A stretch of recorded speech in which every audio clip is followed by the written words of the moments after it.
yung presence ni Martis, ni Valentina, pati na rin yung Pakito, yun yung magiging fundamental, and yung magiging very Riel doon pa lang, ha? Big Riel? Yeah. On 2 bigs, parang tingnan natin kung talagang somehow overwhelmed with that idea. yeah, I feel like overwhelmed with the Onyx kasi again, AP Bren, they got all 5 of heroes that they wanted. At yung 5 heroes na yon ay talagang isa sa mga sabihin na nating specialty ng AP Bren din. Talagang komportable silang gamitin ang mga hero na to. And this time around, of course, parehas sa purple magsa-start ang parehas na jungler for both teams. And mukhang hindi sila makikita sa Lethal Wanderer. Alam din ni Kiboy na kapag gantong Tigreal, dapat ganon din yung maging rotation. So sinalubong niya na agad. Oh. Sabi niya, gamit ko yung kanina eh. Sa RG, tsaka sa RG. Sa RG. Ganyan na ganyan. Ayun, Ganyan na ganyan eh. Di pa masayo, di pa niya lahat na rin. Paparetrain niya yan. Paparetrain niya Ay, yan. kumapal na. Kumapal. Kumapal na, Ogwen. na-retry na. Nag-retry. Libre Lethal Wanderer. So mabilis lang din. Nasasalubungin ni View. Ang kanyang kakampi na si Ogwen. Oh no. Sabi niya, okay na Ogwen, nagampanan mo na ang kailangan mo trabaho. Pero sabi ni Kiboy, kailangan niya ng bawi. Kaya first blood para dito sa Onyx Esports. Ay trade naman ata ng Martis with the jungle creeps na kukunin ni Kyle TZ doon sa kabila. Pero nakalamang with the first blood ang Onyx Indonesia. Looking at the boots, mukhang maagang tier 2 ang kukunin ng mga Onyx players dito. Yeah.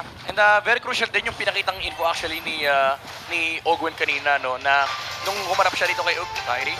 Okay, si Kyle TC, kanilang sasalubungin dito. Sabi ni Kyle TC, teka lang, mainit na ngayon yung Onyx. Kailangan maging maingat din tayo. Hindi pwedeng biglaan yung mga mabibilis na ginawa natin kanina.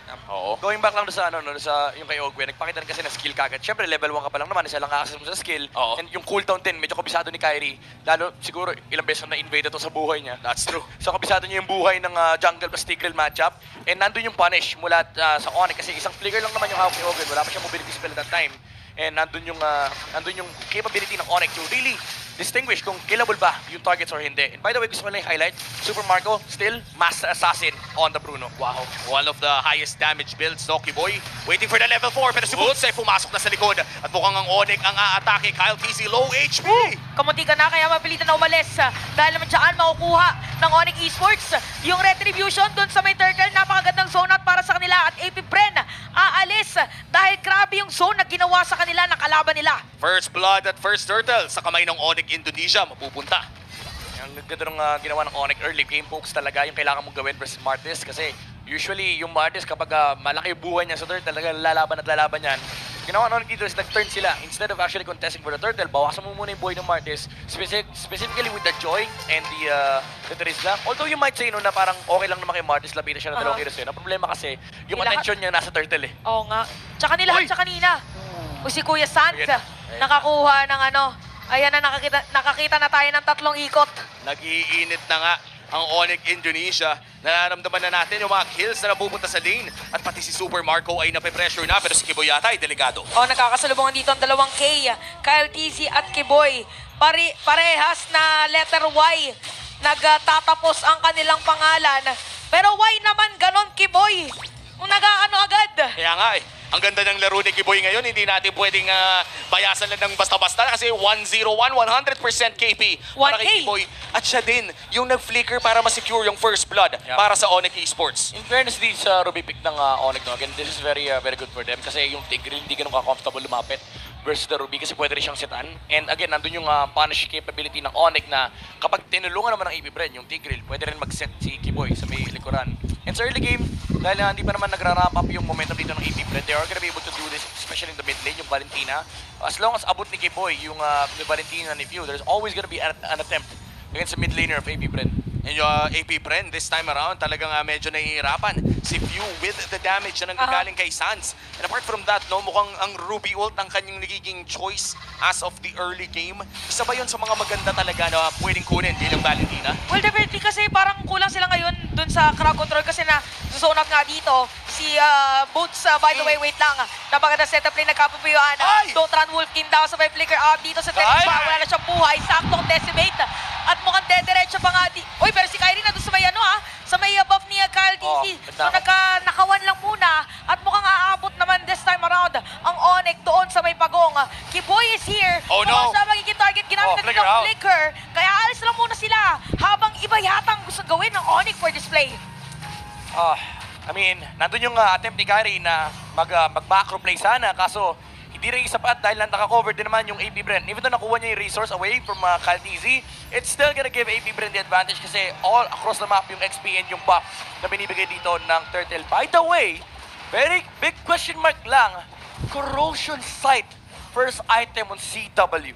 And this is something na nakikita din natin kay Super Marco. Kumbaga parang ito rin yung nagtaka tayo na ito yung inuuna ngayon ng mga top Cloud players natin in M5. Pero mukhang tuloy-tuloy lang ang aksyon. Ogwen goes in. Napakaganda setup play, pero may bawi yata dito kay Boy. Hindi na makakatakas pa yata. Ay hindi, na-decimate na, na-stapler na ni Kyle DC. Tapos si Boots, may pilitan na naman gumamit ng penalty zone. Pero habang nangyayari yun, si Chewe, mukhang kukuha ng Torres sa may bottom lane. Ogwen, wait on seal. Grabe yung attempt. Grabe yung attempt kung hindi agad nag-back with the BMI. That could have been a perfect flanking angle. Pero mukhang aagaw din ng purple buff. Sands going in for the burst, pero mukhang makukuha rin naman ni Kyle TZ ang purple buff na nanggagaling sa Onyx Esports. Tradean lang all around the map. Mahirap yata yun sa Joy, wala siyang purple buff.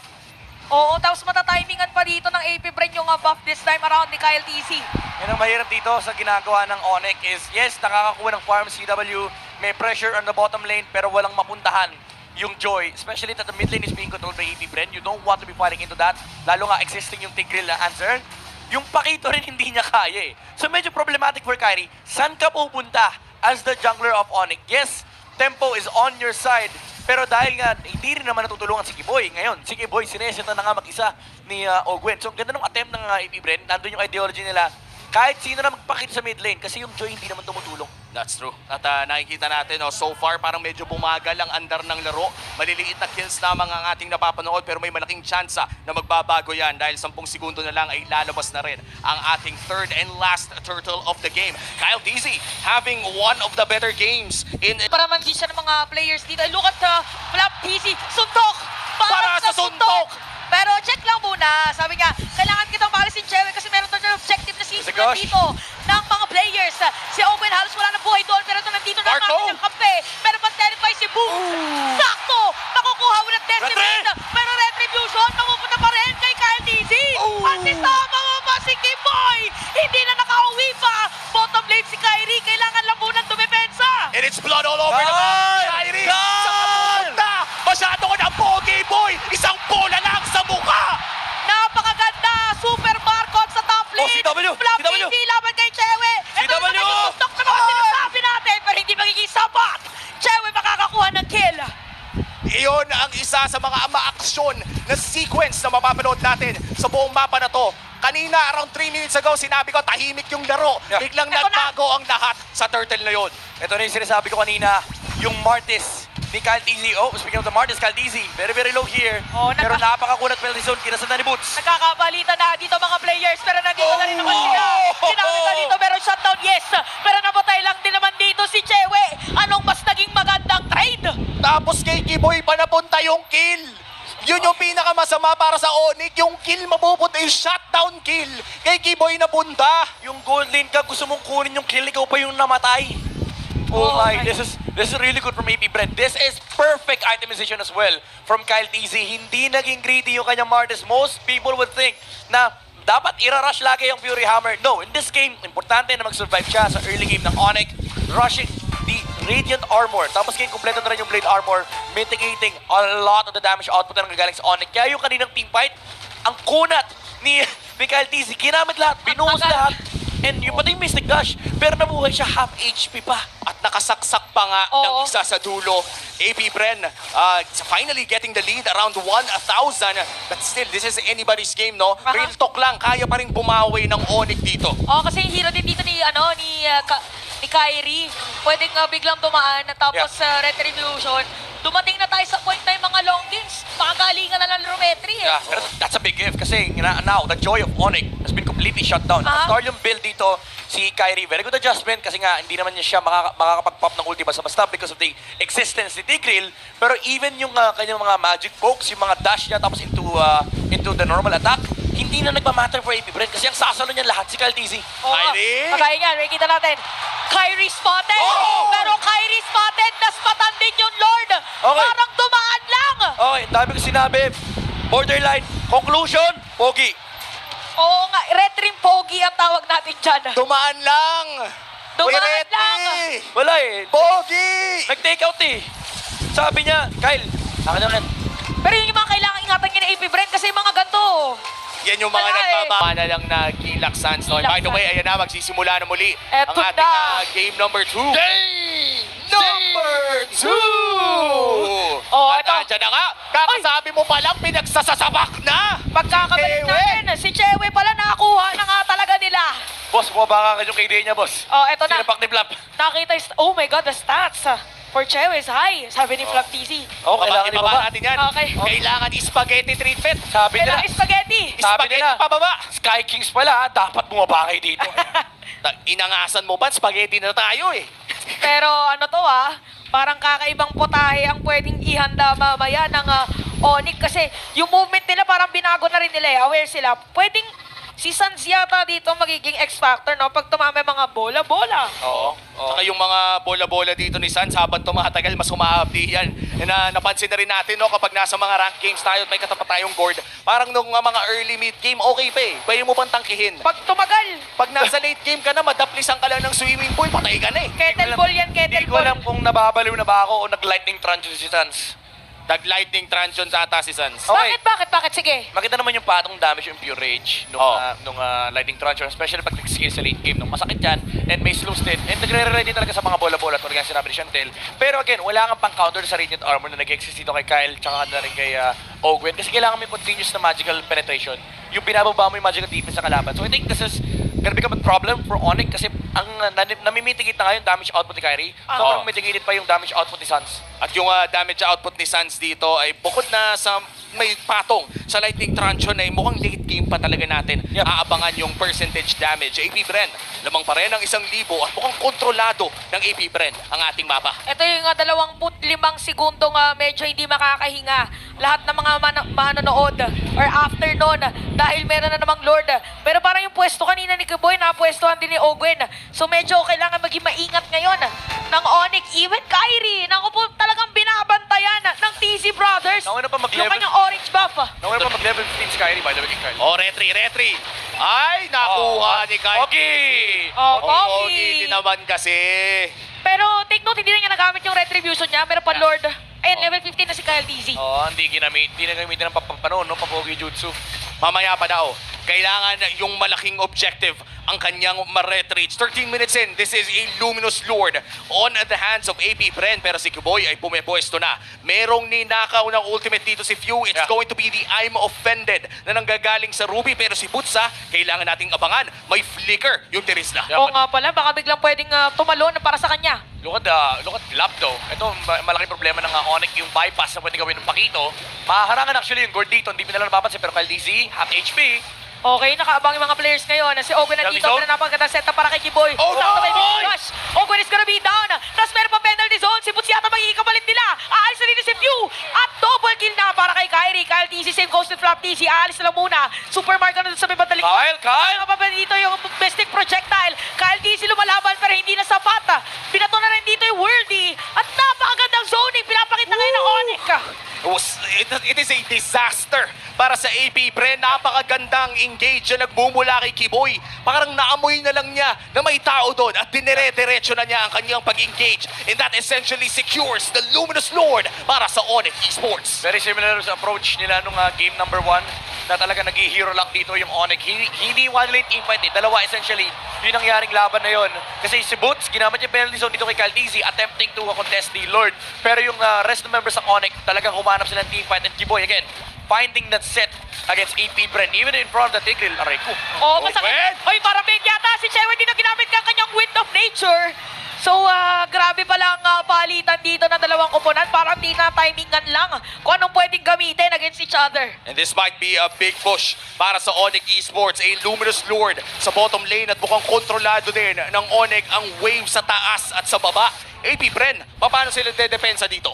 Kailangan nilang either mapigilan talaga yung entry ni Joy or mapatay nila kagad yung Claude ng Onyx. Pero that's not gonna be possible, especially with Chewe. Alam natin sobrang patient na player niyan.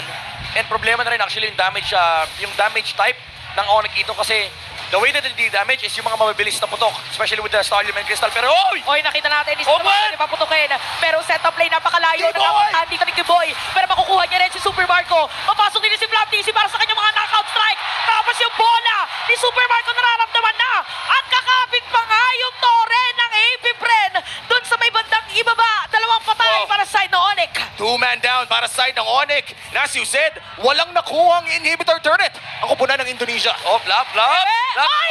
Nakaibang TC play! Grabe naman talaga! Wind of Nature! Oh, no! Pero si Kyle TC, nandun pala si Sans!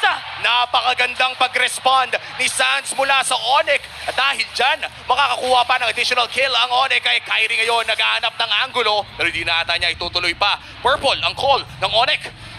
Oh, grabe yung engage na yun. It started with a very good initiation by Ogwen. Hindi in-expect ng Onyx yun at all.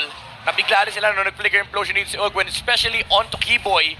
And malaking factor kasi kapag nawawala si Keyboy kasi essentially nawawala yung pang frontline mo. Even though kumagat yung penalty zone, nandun pa rin naman kasi yung flicker play mula kay Super Marco. And they were able to kite Onyx around. And hindi rin confident enough pumasok si Kyrie doon sa bottom lane fight kasi nga nandun pa rin yung control yung damage na nagagaling sa AP Bren. Pero what a punish coming out from Sans, the Ice Queen 1 allowing the Claude to be able to get out. Yung slows ay kapag natapos na kasi yung Asura's Wrath ay talaga makakontrol ka pa rin nung Gord. So yun yung yung Mortal Coil. So yun din yung kailangang isipin ng AP Bren, no. Yung chase nila hindi rin ganun kadali, especially if nakokontrol sila ng Sans. Tsaka yung Wind of Nature, no? Talagang Oo. well-timed para sa side. Pero si Ogwen, mukhang makakatakas pa rin naman. Siya naman. So far, no, Chantel, grabe yung mga teamfights na napapanood natin dito. Oo, parang hindi na nga makahinga yung mga ilan din sa nanonood ngayon for sure.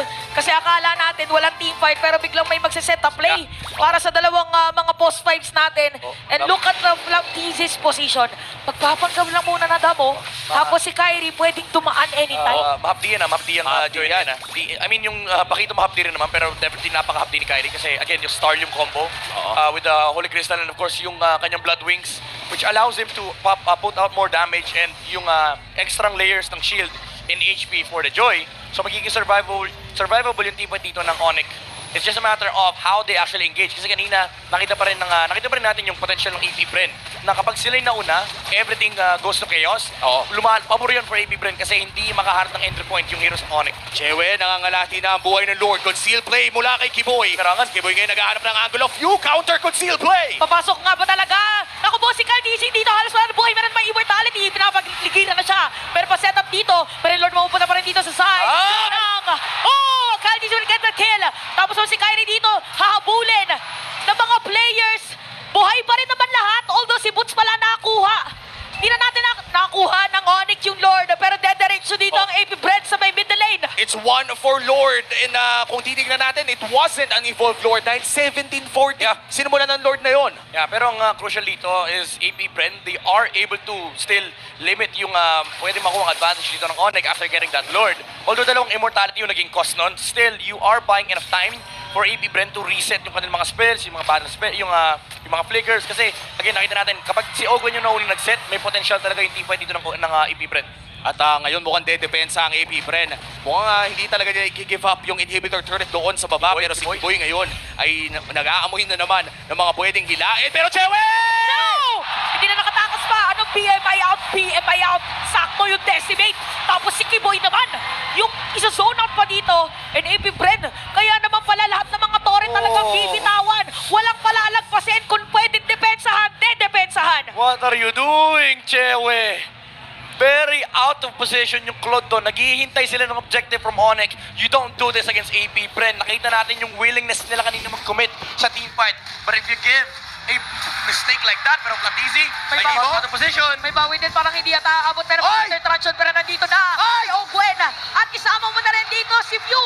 Pero hindi yata ng sabat para sa kanila. May kabawi. Tapos papasok pa rin Marco, si View. Marco. Pero dito IMU, Super Marco. Ginamit Marco. na. Pero pagtalbo, Oh, no. parang nagpasapasahan. Malabot ball field ngayon. Ang lanok doon. Kyrie. Boy, maging target nila. Pero si Kyrie tumatakbo-takbo. Ang sakit na damage dito against View. Pero hindi sabat kasi nakakatakot din. Yung damage dito na AP Bren. Kiboy for Flap TC. Sino nakalamang sa trade na yon? I mean, lamang ang Onyx in terms of hero, pero again, AP Bren still willing to commit to that team fight.